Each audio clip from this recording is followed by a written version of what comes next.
Hey guys, welcome to another edition of the Detour podcast. I'm your host, Dan Jones, joined as always by four-time national road champion Johnny Chavaro. Johnny, geez, it's almost the end of 2020. It's a shame we're going to have to say goodbye to this year, eh? Yes, I think could be our last one before Christmas, or will we get one more in? I think we've got one more to go before Christmas, haven't we? Oh, mate, we don't know what we're doing tomorrow, let alone next week, but we should get off our asses and get one out before the end of the year. But if we do finish on this podcast, we haven't even recorded the interview yet, but I've just got a feeling, and I say this every episode, it's going to be an absolute belter. Yes, a ripper. Yeah. What can you say about our next guest, John? Tyler Hamilton is one of the great American stars of cycling. Back in the early days when Americans weren't so well known in the cycling world, we had Greg LeMond, of course. I raced against Greg many years earlier, but Tyler was an exciting guy. But of course, he wrote that amazing book that sort of opened up to everything that was happening, the dirty deeds that were happening in cycling, and opened his heart up as well. So it's been an amazing story. A brilliant bike rider, winning world-class events, Liège, Bastogne-Liège, the toughest classic on the market, to win that and gold medals in cycling, and to then come out and write that amazing book. It sounds like a really interesting character. So I'm looking forward to today, mate. Tyler Hamilton joins us live from Montana. How are you, Tyler? Yeah, hey, doing well. Thanks for having me on your podcast, you guys. Hey, mate, I saw an interview with you a couple of weeks ago. You seem like you're in a really good spot at the moment. Do you want to give people a bit of an update, what you've been up to, particularly in the last couple of years? Oh, man, yes. I mean, it's been a wild kind of roller coaster ride. And, when I exited cycling, it was went through a hard time for some years, kind of kept a low profile. And, I've kind of been, I guess, finding my own again and kind of come to terms with everything that's happened and have been moving on. And, life's been good. Life's not perfect, but life's been pretty good. And I'm happily living here in Missoula, Montana with my girlfriend, and she's got two young kids, a 6-year-old and an 8-year-old boys. And we have our dog Sailor, who's a golden retriever. And it's been pretty fun. That'll all keep you young, mate. Financial world now. It keeps you young for sure. Yeah. And I think kids make you like a better person. For sure, but you got to practice what you preach. Yeah. And you said you're helping a lot of particularly cyclists in the financial world. We've talked about it a few times on this show. Is there a big issue with riders, particularly in that transition period, not thinking about life after cycling, not being sort of set up for that next chapter?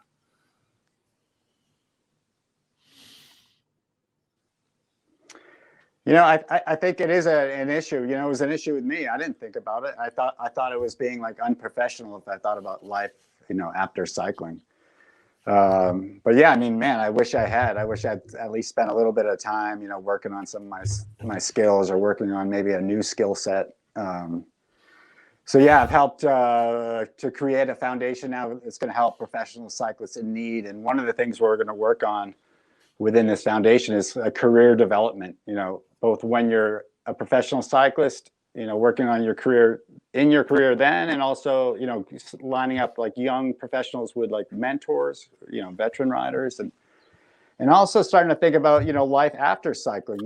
There's time in the off season, work a little bit on something outside of the sport of cycling. And even during the season, you have time, in front of a computer, and you have plenty of time when you're resting.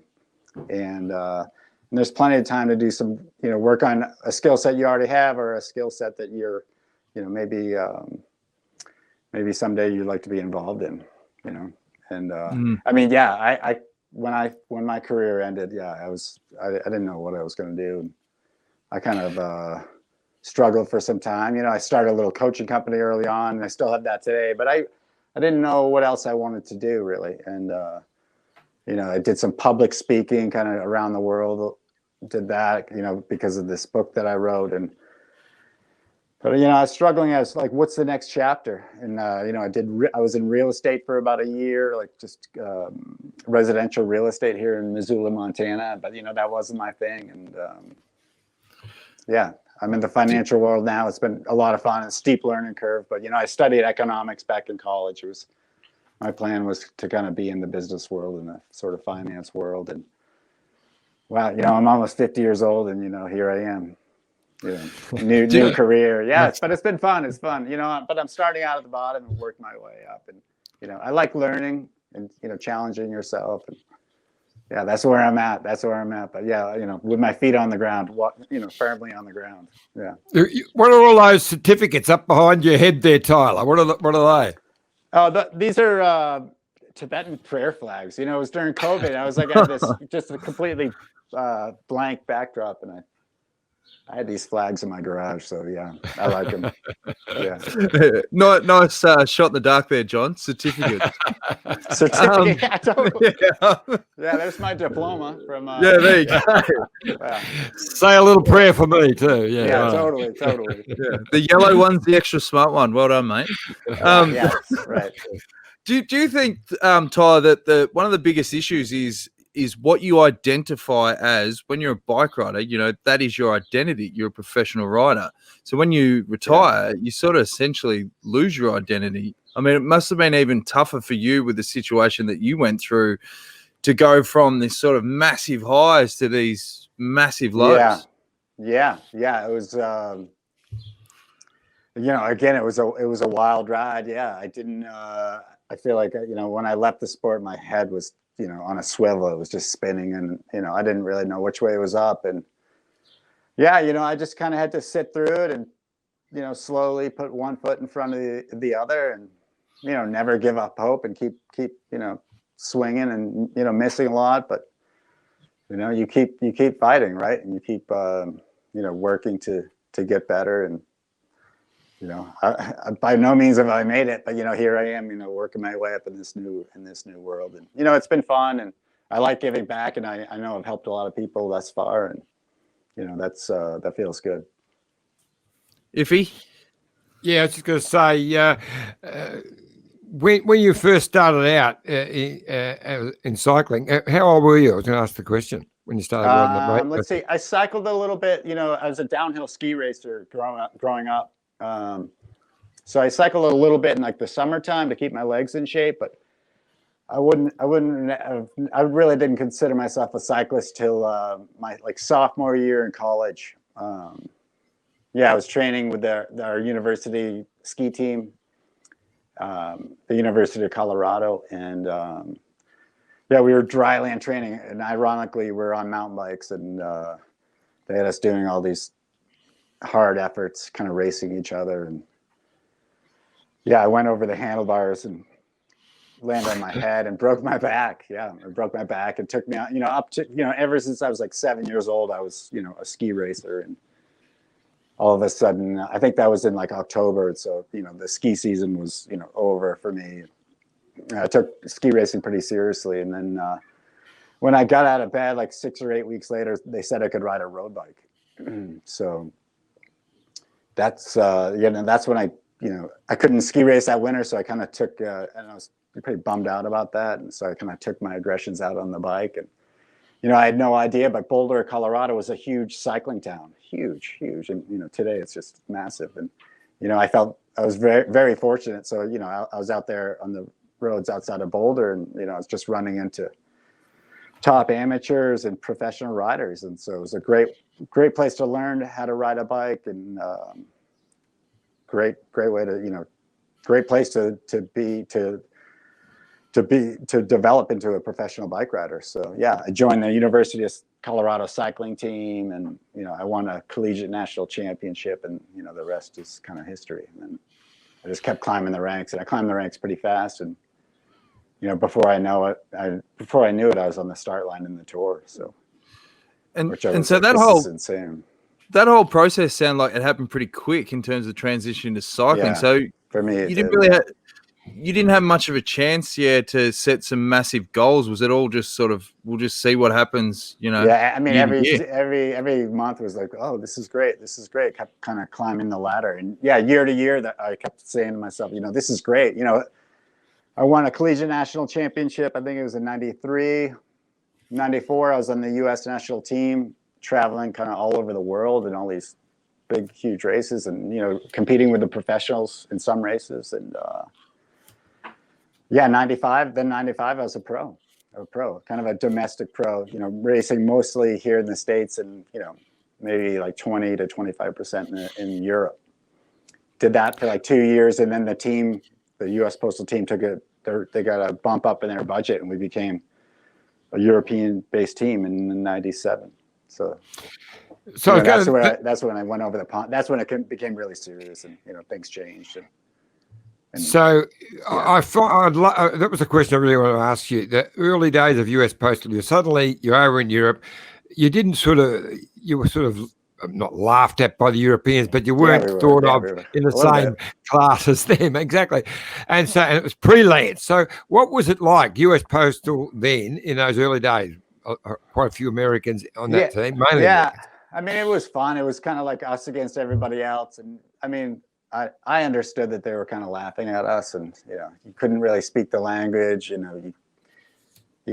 Back then I couldn't really handle my bike very well. I was still pretty new at it and didn't really understand how to maneuver my way around the peloton. I was still really green, and but it was fun. It was a challenge, and you had people that you read about in the cycling magazines. There you are, like riding next to them, and that was kind of like a dream come true. Although I never really dreamt of it because it kind of happened so fast. But it was like, wow, here I am riding next to these, top, world-class bike riders. And what am I doing here? I felt like I didn't belong, really, to be honest with you. Yeah.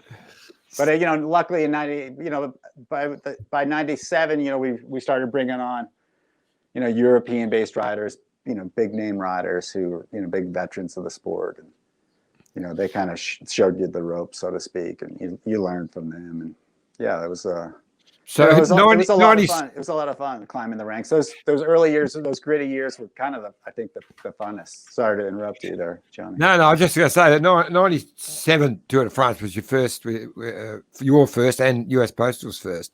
Who was the number one rider? Who was the kingpin of US Postal? I think in '97, I think it was this Frenchman by the name of J.C. Robin.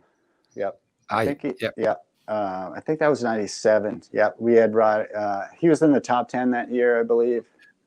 I'm gonna be honest with you, mate. I've never heard of him. Look him up. I will. Google him. I think he was top 10. My cycling knowledge pre 2004 is a bit rusty. Okay. But, J.C. Robin, good guy. Okay. And he had a teammate, another French teammate called Pascal Dermet, who was his guy, just would drag him around.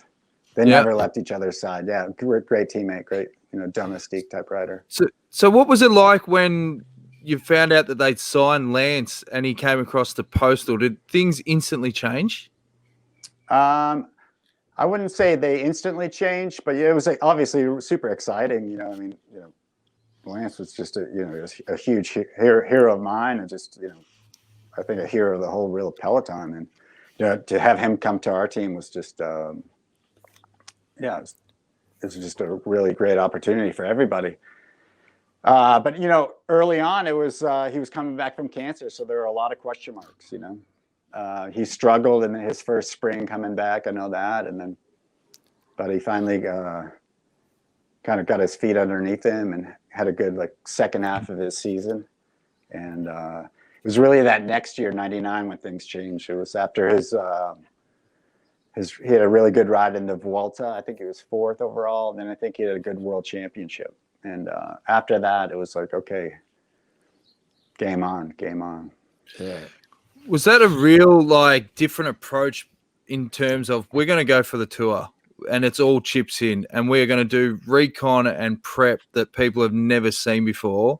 And is it disappointing, I suppose, in retrospect, when everyone talks about the doping and stuff, they go, well, you're doped. That's why you won. Yeah. But they don't know all the other stuff that went on behind the scenes in the prep, particularly for that tour. Yeah, I mean, of course, they have to. The doping did exist, so you can't, neglect that or push that to the side. But yeah, we did do a lot of other things for sure. That's absolutely for sure. Yeah, the recon was insane. Other teams weren't doing anything like that. The amount of studying we were doing, and the training, everything. I felt like at that time, I feel like today and these days, like everybody knows how to do. Everyone's doing that. Like the standard is so much higher, I think, in today's peloton than back in 1999. But there was only we were training with power then. Not a whole lot of riders were doing that.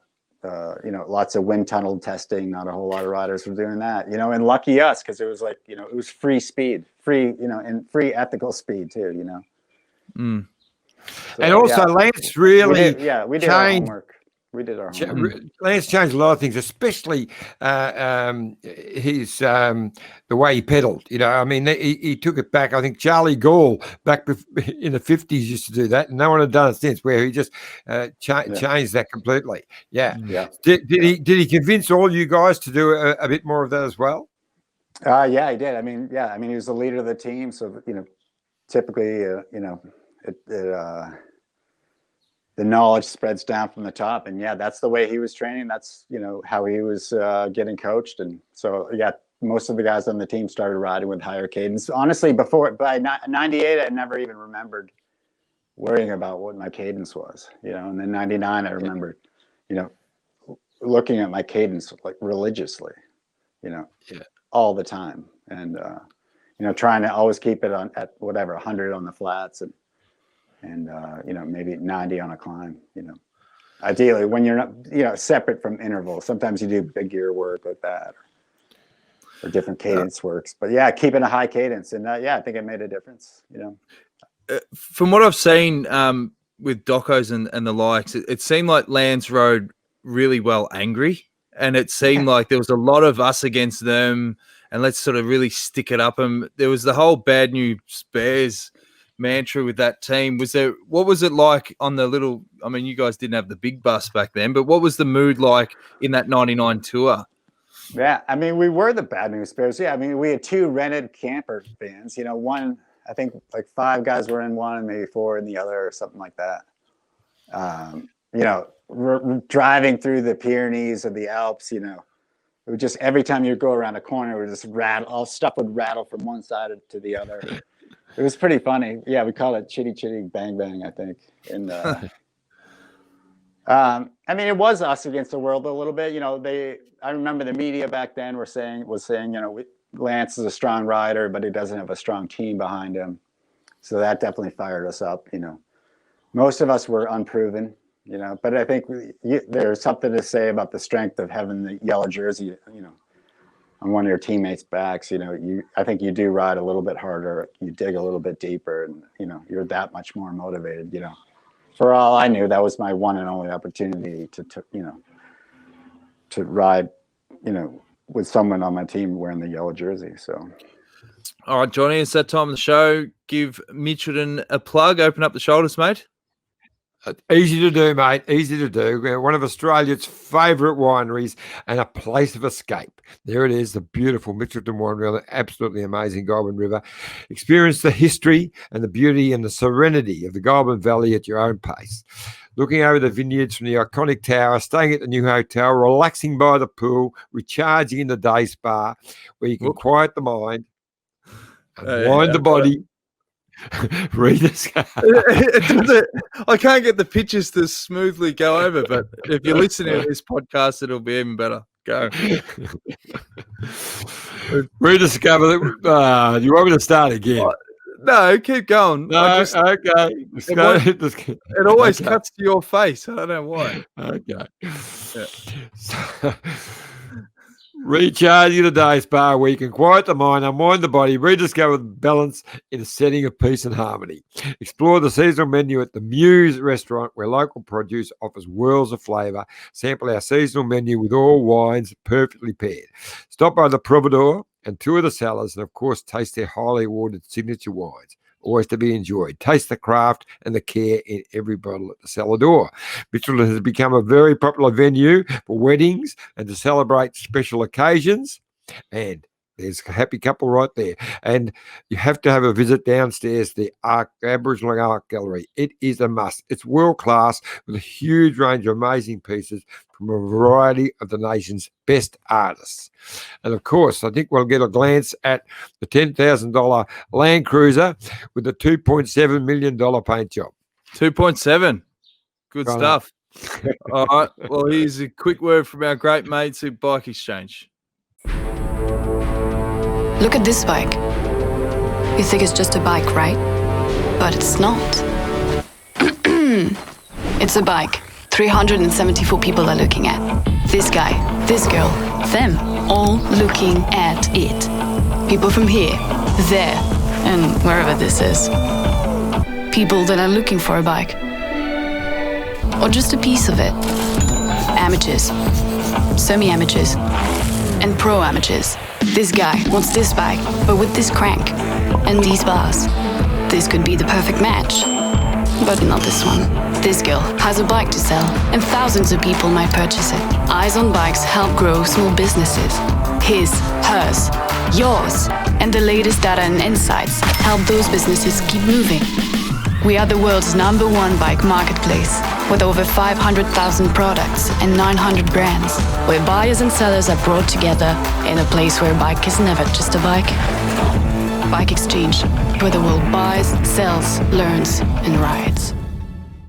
Now, the one thing that really stood out of your Secret Race book, I can still remember the day when I read it, and it just came out. I got it like a week before the hard copy. I think Apple had some deal on or whatever. And this was around the time 2012 when there was all this sort of, we just still wanted to believe in Santa Claus, you know. We still were like, please, come on.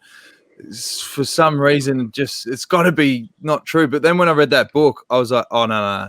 There's such detail in this. And the part where I felt my heart rate go to about 190 beats was when you talked about Motor Man. And that was the part where I was like, okay, that's it. That's how they did it, you know. Was there, looking back now, and particularly with the Festina stuff that happened in 98, was there a part of when you guys were doing it and there was this going on, was there a part in the back of your head going, shit, this could go really bad if we get caught? Or was it like, no, well, this is what we're doing and see what happens? Yeah. Oh, yeah. I was super nervous about the whole thing. But there you are. This is what the plan is. It's like stay cool in the pocket and just like get it done. That was kind of the way I looked at it. Like, okay, this is crazy, you know, especially after what happened the year before. But, you know, that's why we had this secret plan. You know, it was never on the team, you know, for a very short amount of time. Yeah, I mean, it was super dangerous. It could have been really ugly. And, you know, we're lucky that we got out of that unscathed. That's for sure.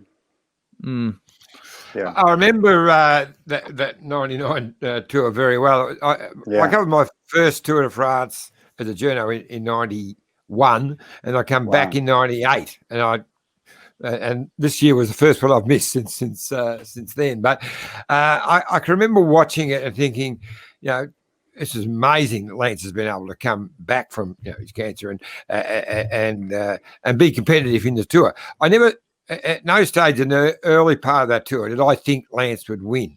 When did you guys really start to believe that he could win it? Yeah, that's a great question, Johnny. You know, I think it was after the first mountain stage. I can't remember what stage that was, but it was, you know, probably 10 days into the tour. You know, Lance had done well in the prologue, and then I think the opening big longer time trial he did well. And it wasn't until like, you know, we had a good mountain stage, you know, and the team also, not only did Lance do well, but the team rode strong and showed that, you know, we were stronger than what everybody else said. That's when I started really believing. You know, up until then, getting through that first mountain stage, I was thinking maybe he could be on the podium. But yeah, it was an exciting time for all of us. What was the feeling like going into Paris in that 99 tour? Like the Bad News Bears, like he's got yellow I mean, it just must have been incredible. Yeah, it was great. I mean, I think I had goosebumps every time I finished in Paris, which was I finished 7 out of 8 tours. I had goosebumps. You know, I always get goosebumps going into Paris. But yeah, I mean, that was pretty special. You know, coming into the Champs-Élysées with, you know, the blue postal train on the front. That was pretty special. And you know, the last guy in our group being Lance in yellow. You know, that was pretty cool.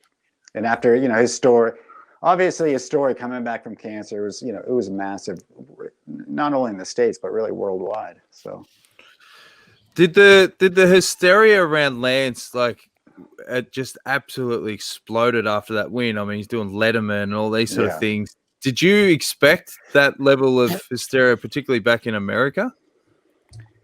I didn't really know what to expect, but I mean, it was probably bigger than I maybe thought. Before, I mean, that really changed his life forever. I mean, he was never really the same person after. It was, you know, after winning the 99 tour, he was pretty much a celebrity. And, you know, walking around any random town was difficult with Lance, you know. But yeah, it was a big surprise. You know, I mean, I remember, let's see, in the off season after the 97 season, you know, I'd just done my first Tour de France, and, you know, riding, I was living back in my home state of Massachusetts. And I remember people honking at me and saying, you know, get off the road, you know, you cyclist. And then 2 years later, you know, same time in the off season riding, and people just, you know, yelling out the window, like, you know, go Postal. You know, there was a big change. You know, a lot of people in, you know, 97 were saying, you know, ride on the sidewalk. You know, that's where you belong. Did you? How did the celebrity status change for you, given that you were part of this historic team that won the tour in '99? Yeah, I mean, I don't know. I try to keep my feet on the ground. I don't know. My brother and my sister, my parents didn't look at me any differently, or you know, my friends. You know, obviously, I think my name got maybe a little bit bigger in the sport of cycling, but I don't know. I tried to keep my feet on the ground, and but obviously, you know, with Lance's success, with the team's success, came, you know, more attention, more, you know, coverage in the media, yada yada yada, and you know. But yeah, it also came with you know, other teams expressing interest as well. Like, hey, you know, you had a good tour. Like, you know, you could be a team leader someday. You know, after the 99 tours, when I started getting an interest from other teams, and some people were telling me that I could be, you know, a really good bike rider.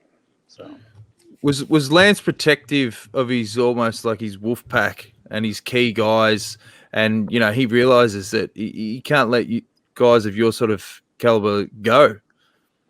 Yeah, I think he was protective. And then but he also didn't like you know, I don't think he really enjoyed hearing that you were talking to other teams, and you know, he didn't like that. So, you know, you had to be a little bit careful.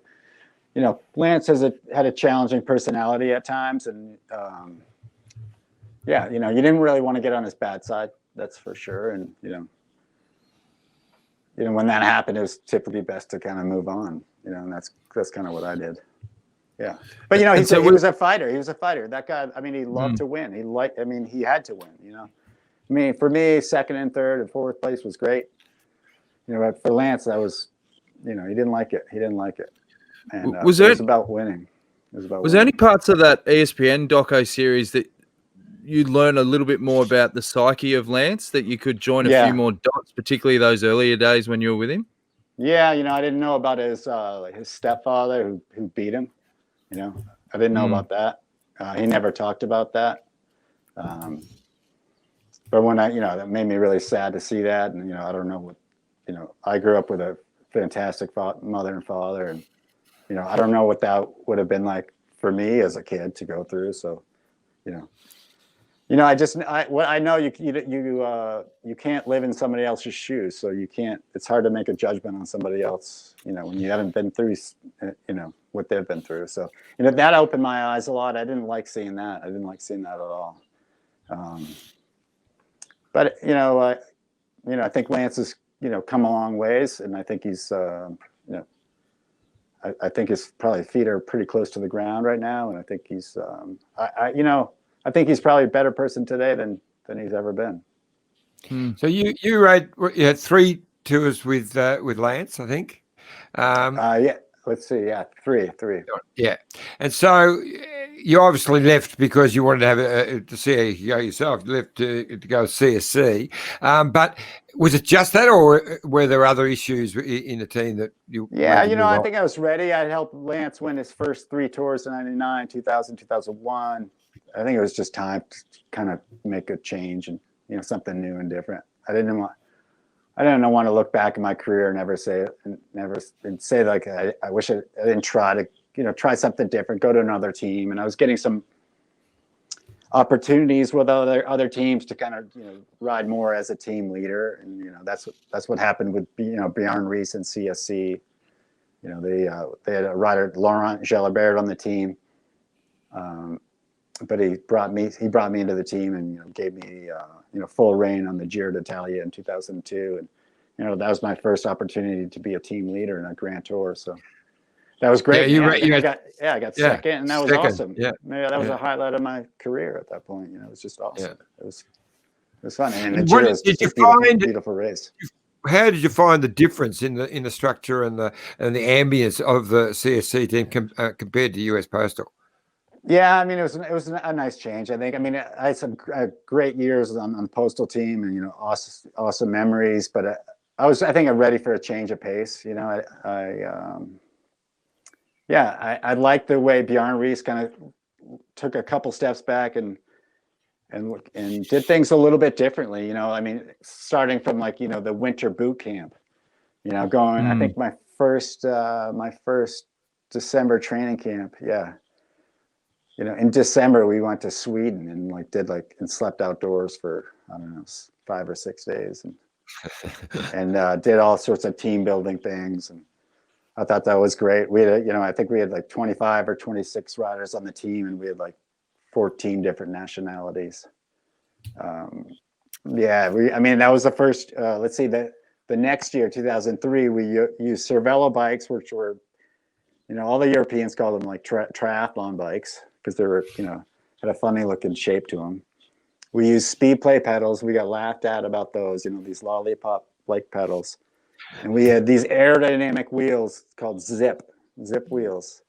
And we got laughed at about those too. And our bikes were, by far the best bikes in the peloton, and no one knew it. And I mean, that's Bjorn Rees for you. He looked outside the box a little bit, and that was a fun team to be on. Just the Danes are great. Danes are just fun to be around. They work hard, take themselves seriously, but not too seriously. Was Brian Nygaard at CSC when you were there? Yeah, he was. Yeah, nice guy. He was our PR guy. How'd you get along with Nygaard? I got along with him great. Yeah, he was good. He helped me out a lot. Yeah. How do you know Brian?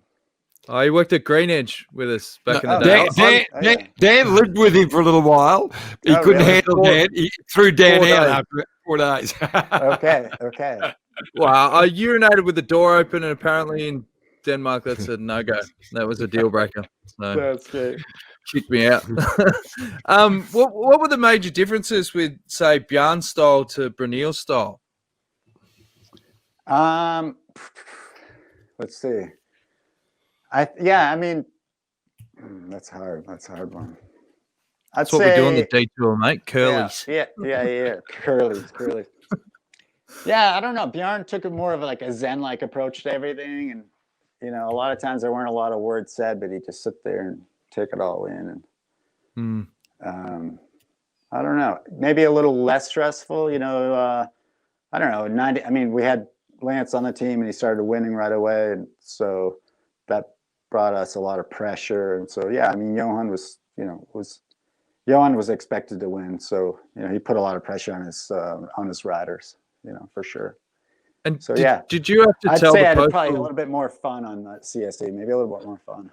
What was that? Did you have to break the news to the Postal guys that you're leaving the team, or was it break up or dump Lance via text? Yeah, no, I told them it was during the tour in 2001. Yep. Yeah. And then they did made a press announcement or something to make it look. And did they take it well? To make it look really friendly, Yeah.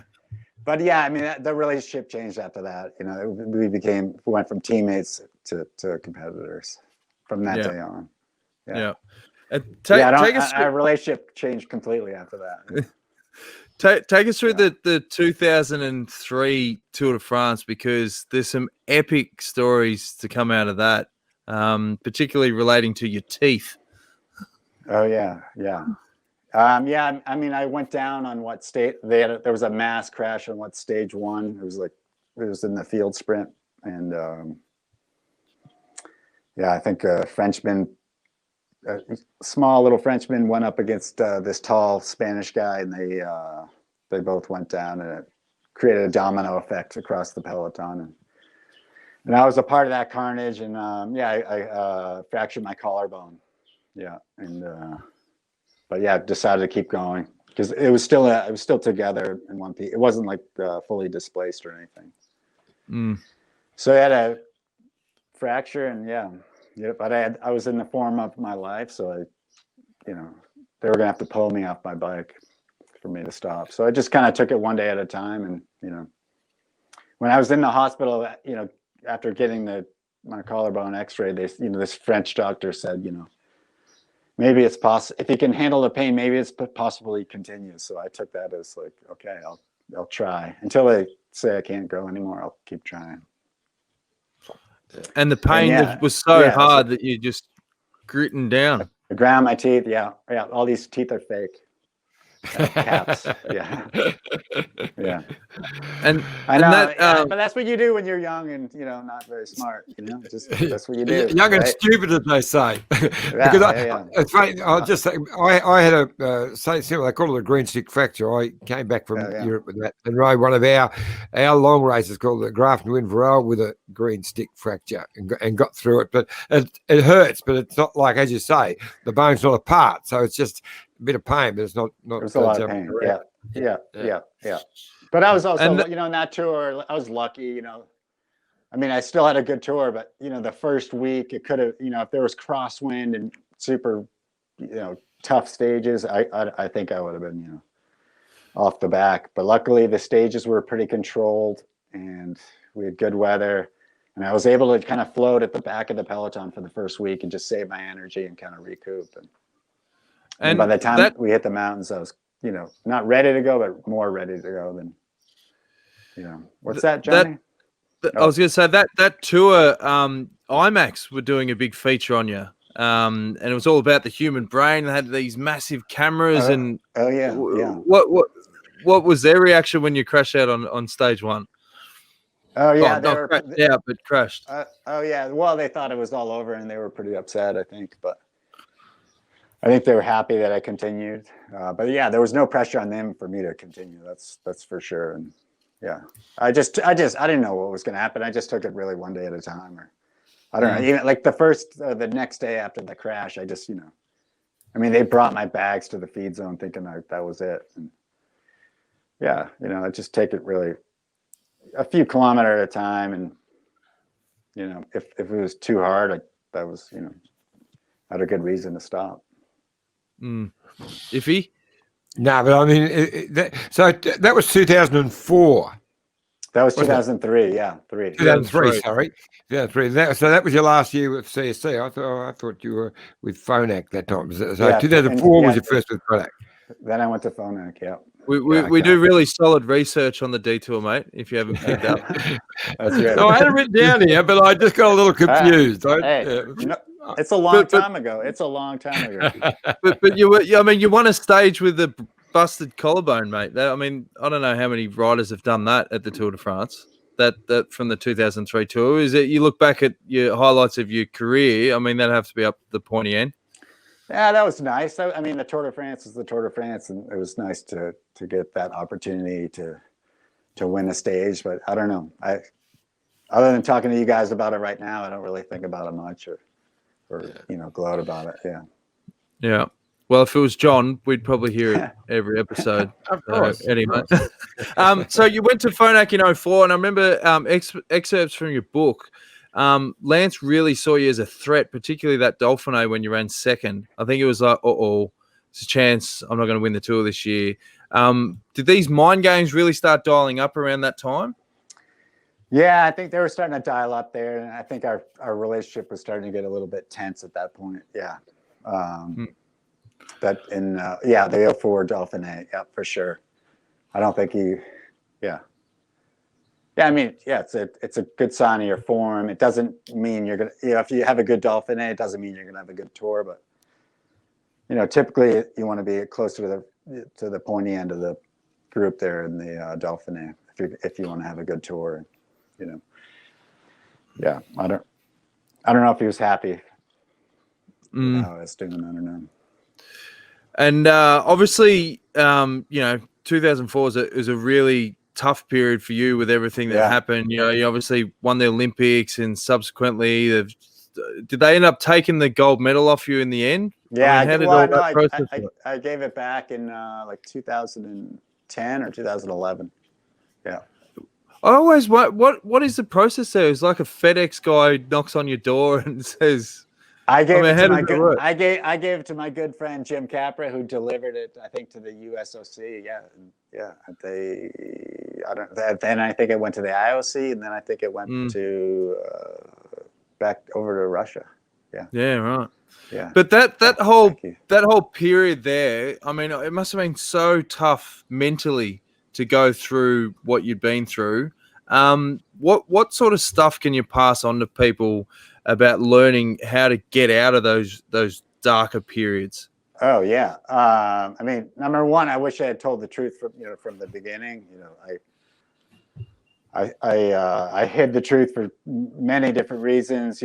For myself, for my team, for the sport of cycling. For my old fraternity mates, so to speak, and I mean, I was still deeply ingrained in cycling, in the omerta of cycling, the code of silence. So yeah, I kept my mouth shut and thought I was doing it for a good reason. But it was hard. I mean, I wouldn't wish that upon my worst enemy. I would never wish that upon anybody. No. But I just kept I kept putting one foot in front of the other. Just, I don't know, I had some really dark days and dark periods of my life, but I don't know, my family always told me, my grandfather always just, keep getting up and put one foot in front of the other, and eventually good things will happen again. But it took a while. And I had to deal with it. I had to deal with a lot of different fallout from a lot of different angles. Yeah. So Tyler, take us through the moment. Like there was a lot of shit going on. Things were coming out. You're getting exposed in different areas. What brought you to the stage of saying, you know what, I'm just going to tell the complete truth, and then we'll move forward from there? What actually brought that on? Yeah, that was in. I mean, it's sad to say, but it was a federal investigation that really. It was like a hammer to the head. And when that happened, there was a federal investigation to the US Postal team and Lance Armstrong. And they asked me to come in and talk, and initially they asked me to come in and talk like voluntarily. It's called like a proffer. But I was like, voluntarily? Nope, I'm not doing that. Like, I'm not, my head was, I was hard-headed. I was like, I'm not telling all the secrets. And so, I got subpoenaed by the federal government. So, which is basically forced me to come in and tell the truth. And if I lie and they can prove me wrong, I could go to jail. So, that was the moment where I was like, I backed up and I backed up and I backed up, and I was basically at the edge of the cliff, and it's either jump or tell the truth. And, I was like, I'm going to tell the truth. And I mean, I told the truth for 7 hours in front of a grand jury in Los Angeles, California. And, the rest is history. It was like, I knew exactly what I was going to do when I walked out of that courtroom, And how important was it for you just to go a full cleanse, to tell the whole truth, the whole story, rather than you would have seen a lot of guys since sort of tell little parts of it and not just do a full sort of rinse? And do you feel that you're always chasing your back if you don't do that? Yeah, I mean, it was time for me. I'd been battling with the truth, or covering up the truth for a long time at that point. I think I was ready for it. And I knew, I just knew it had to happen. I had no idea it was going to come from me, but I knew the truth needed to come out. The sport, from when I arrived in the big leagues in '97, to the point I got caught there, like, I was like, this is way too big of a secret for it not to come out, because, everybody was in the know. There were a lot of us, doing this, and, it was a big secret. Everybody knew. And, I was always afraid it was going to come out, but all of a sudden now it's like, it's me there in that position. And, I told the truth in front of the grand jury, and that, when I walked out of the courtroom, I knew, my life moving forward was about being honest and truthful, and, whatever that next step was going to be. I didn't know what was going to happen next, but, eventually I wrote a book about it. And that was hard. That was hard. Who was the toughest people to talk to about it once you committed to telling the truth? Was it your family or, close friends? Like once they found out? Yeah, tell my parents and my brother and sister, that was super hard. That was awful. But when I explained it from the beginning to the end and how it all happened, they understood. They were disappointed, obviously, but they could kind of understand how that could have happened. I don't know. When I talk to, I try to share my story as, to the younger generation. So I'll speak in front of schools sometimes, and, kids are, telling the truth to the kids is hard, because they're like, why'd you do such a stupid thing, and they have a good point. Yeah. But family members was hard. And then also, I didn't want to hurt anybody else. I didn't want to hurt anybody else with, with the truth coming out. But I know I did. I know I affected other people's lives, negatively, but hopefully it helped the sport, in some way, I'm glad the truth came out. If not, if the sport didn't clean up, it was heading in a bad direction. That's for sure. And I didn't start it in '97, and Lance didn't start it in 1993. It had been going on for a long time. They let it get to that point, and we were all a part of it. And it's hard to point the finger at one person or one organization, but it had been going along for a long, long time, and people just kept looking the other way, and it was gonna eventually explode, and it did. Well, as an old pro cyclist, I gotta say, of course, nothing ever happened back in my day. but of course, it's been there in the sport. But I got to tell you, I believe that the whole structure that you're just talking about, when you came out, when it all got opened up, when Lance finally admitted to it, was the best thing to ever happen to cycling. Cycling changed more dramatically than any other sport ever has. A complete 180-degree turn. You suddenly had youngsters coming into sport, talented youngsters who believed they could win clean. Before that, they didn't believe that. They just thought, we're probably going to have to go down this dark path. I didn't know what it was, but that was the feeling. So I think it was it's cleansed the soul of cycling. I think I really do. Well, that's nice to hear. Hopefully it plays some part. Hopefully it played a part. And I'll continue. I love the sport of cycling. There were some years where I had to turn my back to it and just kind of step away from it. And man, I couldn't even put on Lycra, man. For a couple of years there, I had to get away from it. And but I love it so much. It's beautiful. It's such a beautiful sport. I love watching it. I love talking about it. I love that we're in a bike boom now. I love this gravel stuff that's happening. I feel like the sport, all 3 Grand Tours this summer or this, late summer and fall were so exciting. I feel like, the sport's more exciting than ever. We're not looking at Grand Tour winners, winning by 6 and 7, 8 minutes. We're looking at, 30 seconds or a minute. It's been fun to watch, and I love it. John, can you stop clicking that pen, mate? I'm going to drive over your joint and shove it fair up your. Who's got kids over there? I've got 3 grandkids living here at the moment. My daughter and her husband have just Airbnb their house for the summer holidays and then moved in with us. So that's awesome. It is awesome. It's great. Yeah. I've only got a couple of other questions I want to ask you, Tyler, about the process of writing the book. So where did that all come about? Because I don't read a lot of books, but it was one of the books I just could not put down. Like, it was an unbelievable read. Oh, man. I mean, Dan Coyle, the co-author, Dan Coyle, it was, without him, I don't know if I ever would have got through it, or I felt very lucky to have such a great person, a good friend, and, a great writer helping me out. Dan knew the sport really well at that time. He'd spent a year over in Girona, Spain, kind of covering the sport a few years prior. So he was the guy, he was the man. And so had it not been Dan, I don't know if I would have made it happen. But it was a process. It took almost 2.5 years. And I think we did like 65 different interviews and, sometimes, hours at a time. We traveled to France together to go kind of, and France and Spain together to go kind of look at some of the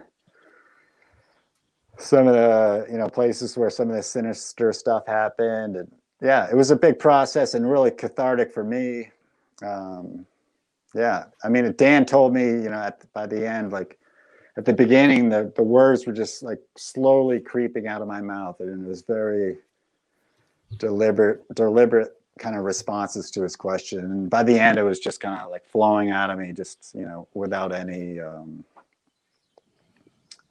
resistance. And it was a process. I mean, it wasn't the favorite thing I've ever done in my life. It was hard. It was hard to kind of look in the mirror and accept what you did, and put it on paper.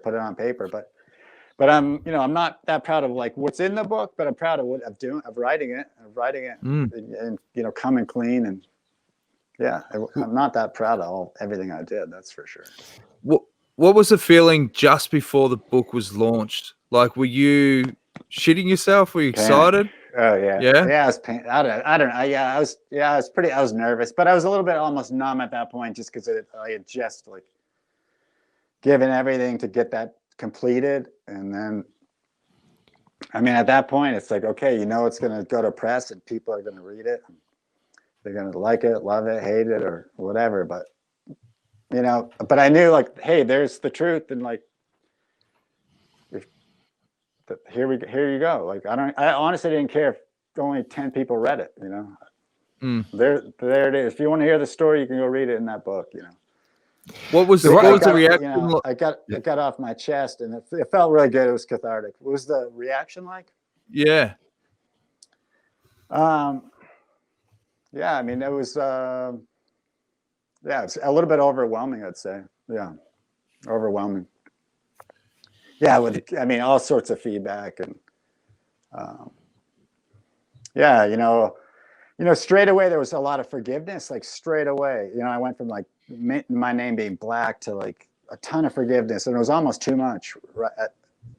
Initially, I'd say it was. I don't know if that even makes sense, but it was just a real pendulum swing, and I almost couldn't even deal with it, really. So was that so many people just going, "I'm so sorry you had to go through that," and we had no idea to what level, all that sort of stuff? Yeah, it was almost like, they all of a sudden they understood. Like, before that they only knew a few things, and like, this guy's a cheater and that's it. He's an asshole. But and then they read the book and they kind of understand, like, oh, I could see how this happened. Oh, I can see how this could have happened to me, or I can see how this could have happened to my son or daughter. So there was a lot of forgiveness, and and there was just a lot of kind of attention around it, and I wasn't really expecting any of that, really. I always wanted to ask the question, and when the story first came out, about the restaurant in Aspen, when Lance has confronted you. Obviously, I think the birds in the restaurant rang him up and said, "Hey, Tyler's in Yeah. here, and so he came up Yeah. with the phrase. So there was your version, there was Lance's version, and then there was a few things in between, her version. But so just take us through, because it's an interesting story. Oh yeah, I mean, it's at this point it's water under the bridge. It's it's kind of now it's at the time it was kind of a serious story. For some time after a serious story, but now it's kind of a good laugh. But that was when that federal investigation was going on, and there was a lot at stake, and I think Lance wasn't that pleased with me, and there I was eating in one of his favorite restaurants in Aspen, not knowingly. And yeah, I got up to excuse myself from the dinner table to go use the restroom, and I had to kind of walk through this like dimly lit bar area, and when I was coming back, a kind of a hand came out of nowhere to kind of stop me in my tracks, and I look over to I think it was to my right, and there's Lance. Nostrils like flaring, and he was pissed. But yeah, he said we had some words, and It sounded like he sounded like he actually went a bit ballistic, and you were yeah. sort of caught unawares. I mean, from reading about it later, I sort of felt that you were disappointed you actually weren't prepared for it, and we could have probably handled it a little bit different. Me or him? You. Oh, I think I handled it well. I mean, yeah, but I wish I had somebody by my side. He had his little posse of people around him. I was all by myself. I wish I had somebody next to me who could have at least listened and backed me up with what I had heard. But it was my word versus his. But he threatened me. I think. I mean, I don't know. We can ask him, but I think he regrets that decision he made there that night. Yeah, but we can ask him if you want, but it's all. We'll get him on next week. It's all water under the bridge. Let's not forget that was a crazy time. You can't say what it's like to be in his shoes, and there was a lot at stake, and he was still grasping to kind of hold on. So sometimes desperate. What's the quote there? Like desperate times and different measures. Yeah, there you go. So I think it was one of those times. I don't think he.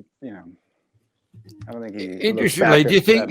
What did you think when Lance decided to make his comeback? What do you think? Whoa, I was surprised. Yeah, I mean, he had won how many tours? 7 tours. So I didn't think it was necessary to come back, but did it completely surprise me? No. He.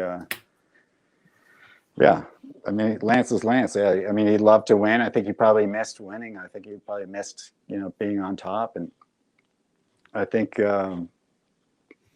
was kind of following the, previous tours when he was retired and thought, I can still compete at that level. So he went for it.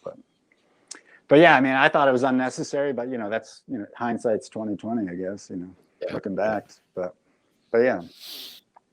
You're talking earlier, Tyler, about a big passion, to push the kids and to help the next generation. What are the key messages that you pass on from your journey when you are talking to these guys? Oh man, well, be truthful and honest. Listen to your gut, listen to your heart, right? Find good mentors, advisors, and listen to them. Get a good coach who you can really trust. Things like that. Be able to look in the mirror every day and believe in what you're doing, and believe it, what you're doing is morally right. And I mean, I definitely struggled with that. Maybe it wasn't in the mirror every morning, but it was definitely in the middle of the night. I was looking at the ceiling thinking, this is crazy what we're doing. But at the time it was this is just part of the sport, so this is what I have to do. And do you feel like the sport has really progressed now? Because there was a big issue, particularly when the land stuff was coming out. People couldn't separate the eras. They couldn't say, oh, well, that happened in sort of 2005 and prior, Yeah. they associate it to current cycling. Do you feel that they've moved on? Yeah, I think they've moved on a lot. Certainly, I know it's not 100% clean because they're still, I see they're still catching riders once in a while, but there's, the testing's gotten a lot better. The education has gotten a lot better. I think people are now, coming into the World Tour level, knowing that this is something they have to watch out for, and they've kind of prepared, mentally for that, ahead of time. For a lot of, I don't know, I can't speak for everybody else, but I was, pretty surprised when it happened with me. And I think riders these days kind of know what to, some of the pitfalls to look out for, You touched on it. Oh yeah. And the anti-doping controls are that much better. The biological passport, although it's not perfect, they say, it's helping, it's heading in the right direction, but we still need to focus on anti-doping. We can't forget what happened in the past. We can't forget, and we got to, if we do, if we put our head in the sand, it's going to happen again. So we got to stay on top of it. Keep the riders educated and keep. Anyways, go ahead there, Johnny.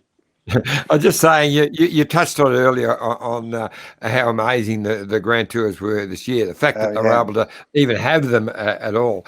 And you also mentioned how for a long while you didn't want to get into Lycra. Neither did I, but that's because I was over 100 kilos. That's why I didn't want to get into Lycra. But now that I've got the weight back down, I'm good. But just touching on this year, 2020, it's been all three Grand Tours were staggering. But the beauty of it, these amazing youngsters that are coming in over the last 12 to 18 months must be exciting for you to watch as well.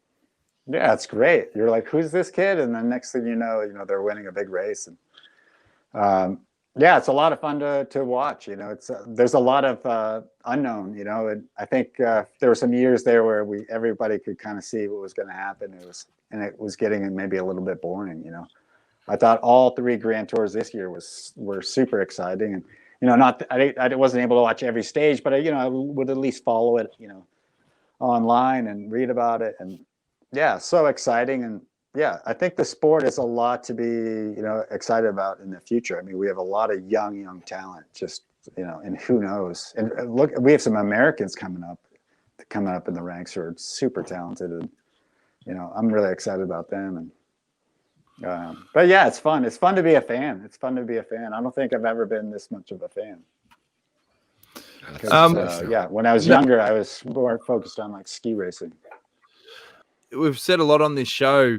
2020's shown people being a lot more comfortable, riders and staff, with their vulnerabilities. We've seen a lot of more emotion in interviews and so forth. You open up your vulnerability more than anyone probably in the sport with what you went through. How important is that process, particularly for even sports directors to show their vulnerabilities to riders and form that chemistry?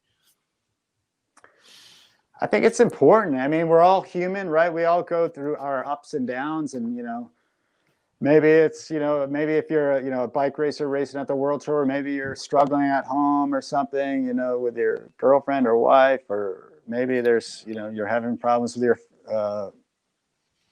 anything. Maybe you're all sorts of riders go through depression, either situational or clinical depression. It's important to be open, and I think it brings everybody a little bit closer.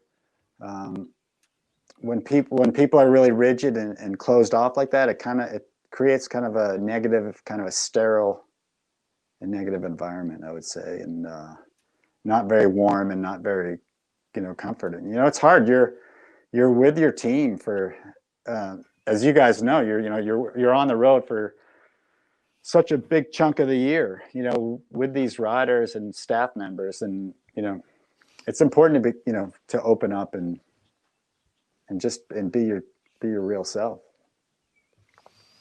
Good stuff. Iffy, do you want to finish off with any other questions? Only to say thanks heaps, Tyler, for coming on. I've really enjoyed listening to your story and your honesty, and it's what's coming out more and more this year in cycling, as you just touched on, Dan. Some of the interviews we've had with some of the riders and staff have been quite refreshing, and not the old cliches that we used to get. So it's a new world. But thanks heaps, mate. It's been wonderful to have a chat and to listen to your yarns. Oh, hey, it's been an honor to be on your podcast. You guys are a lot of fun, and yeah, keep up the good work. And yeah, I look forward to watching your shows in the future. No, we really appreciate it, Tyler. And as we said, mate, the fact that you've been so forthright with your honesty, and it has definitely had a really good effect on the sport, because unless you're willing to open up and discuss things that are difficult at times, that's how you progress forward and learn from a lot of that stuff. And it's guys like you that put it out there that has had a huge difference. And the fact that you're willing to share your story on the Detour podcast means a lot, and I'm sure the listeners will appreciate it. And all the best with your next chapter, mate. Oh, great. Yeah. Hey, thanks, Dan, and thanks, Johnny. Nice to meet you guys. And you too. Yeah, keep up the great work.